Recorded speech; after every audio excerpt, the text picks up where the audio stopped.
ప్రజలకు నమస్కారం. మొన్న హైదరాబాద్ ప్రెస్ క్లబ్లో చెప్పిన విధంగా రాష్ట్రంలో 3 రకాల ఉద్యోగాలు. ఒకటి ప్రభుత్వ ఉద్యోగం, రెండవది కాంట్రాక్ట్ ఉద్యోగం, మూడవది అవుట్సోర్సింగ్ ఉద్యోగం, నాలుగవది కూడా ఉన్నది. అదేంటంటే గెస్ట్ ఫ్యాకల్టీ.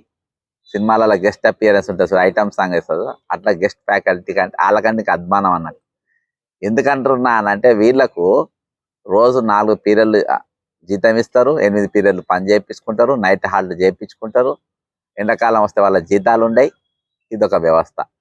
దీనిపైన మొన్న ప్రభుత్వ దృష్టికి తీసుకొచ్చిన మార్పు అంటే మునుపు జరిగిన దోపిడీకి రివర్స్గా, అంటే ఒక మార్పు తీసుకొచ్చే విధంగా, అంటే వాళ్ళ బతుకులు బాగుపరిచే విధంగా చర్యలు చేపట్టేదాన్ని మార్పు అంటారు. మార్పు అంటే ముఖ్యమంత్రి మార్పు, పదవుల మార్పు కాదు.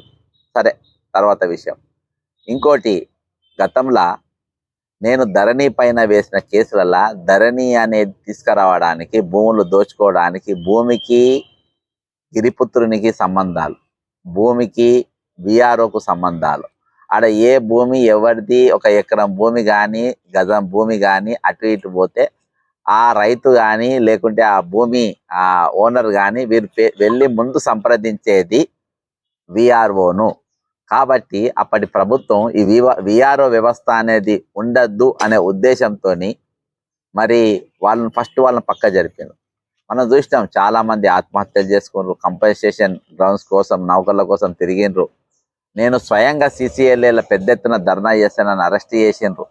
విఆర్ఓల తరపున మానవ హక్కుల సంఘంలో కూడా నేను ఫిర్యాదులు చేయడం జరిగింది.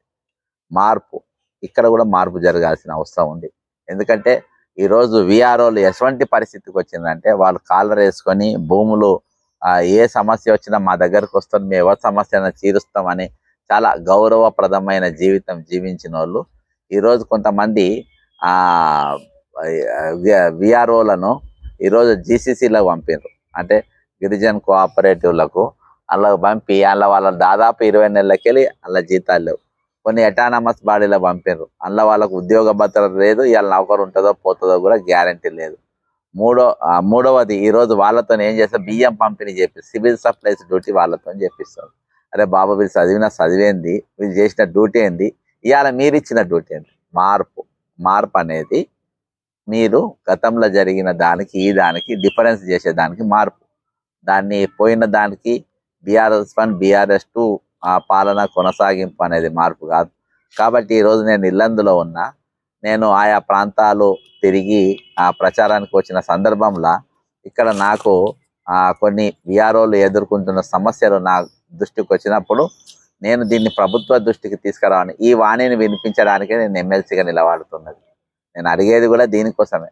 ఈరోజు ఇటువంటి పోస్టుల క్రమబద్ధీకరణ అనేక పర్మనెంట్ చేయడానికి కాదు, ఉండడానికి ఏకంగా కార్పొరేషన్ పెట్టడానికి ఒక 15-20 రోజులకెళ్ళి ప్రభుత్వం, అంటే ఎన్నికల కోడ్ ఉన్నా కానీ లోపల ఈ ఆపరేషన్ జరుగుతుంది. ఎన్నికల కోడ్ వాళ్ళు చేసే పనులకు ఆటంకం కాదు, కానీ వేరే వాళ్ళకి ఎవరికైనా మేలు జరుగుతుందంటే ఎన్నికల కోడ్ వస్తుంది వాళ్ళకి.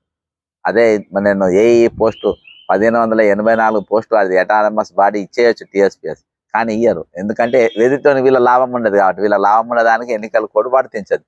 ఈరోజు నేను అదే చెప్తున్నా. ఈరోజు ముఖ్యమంత్రి గారికి చెప్పేది ఏంటంటే, ఈరోజు అంతేకాకుండా సమగ్ర విద్య ఉద్యోగుల పరిస్థితి కూడా అదే, టర్మినేషన్ విధానం, అందులో జీతాలు ఏది మరి సుప్రీంకోర్టు గైడ్లైన్స్ సమాన పని సమాన వేతన కింద వాళ్ళకి ఇవ్వకపోవడం. ఈరోజు ప్రతి కాంట్రాక్ట్ పోస్ట్ అదే విధంగా ఉన్నది. ఈరోజు కాంట్రాక్ట్ పదం అనేది ఉండద్దు. ఈరోజు ప్రభుత్వ ఉద్యోగి ఎంత పనిచేస్తుండో కాంట్రాక్ట్ ఉద్యోగి కూడా అంతే పనిచేస్తుండ్రు. కాబట్టి మీరు అప్పులు చేసి ఏం చేసిందో కనబడతలేదు, కానీ అప్పులు చేసి నిరుద్యోగం మాత్రం ఉండద్దు. ఈరోజు గైడ్లైన్స్ ఏది, లేబర్ లా కింద నువ్వు జీతాలు ఇవ్వాలి, కానీ లేబర్ లాకు వ్యతిరేకంగా జీతాలు ఇవ్వద్దు. కాబట్టి దీనిపైన ప్రభుత్వం ఒక ఆలోచన చేసుకోవాలి. కాంట్రాక్ట్ ఉద్యోగాల టర్మినేషన్ విధానాన్ని ఎత్తేయాలి, వాళ్ళకి స్కేల్ కల్పించాలి. అంతేకాకుండా ఇప్పుడు కొంతమంది విఆర్ఓలకు పిఎఫ్లు అవి ఇవి కట్ అవుతా ఉంటాయి, మరి అవి ఎందుకు పోతున్నాయి కూడా అర్థమవుతలేదంట వాళ్ళకు. కాబట్టి ఇవన్నిటిపైన ఒక రివ్యూ మీటింగ్ ప్రభుత్వం చేయాలి. అప్పుడే నిజంగా మార్పు అనేది వస్తుంది. మార్పు కావాలి, కాంగ్రెస్ రావాలి అన్నారంటే మరి కాంగ్రెస్ వచ్చింది, ఆ మార్పు మేము చూడాలని కోరుకుంటూ సెలవు తీసుకుంటున్నా. జై తెలంగాణ, అమరవీరులకు జోహార్.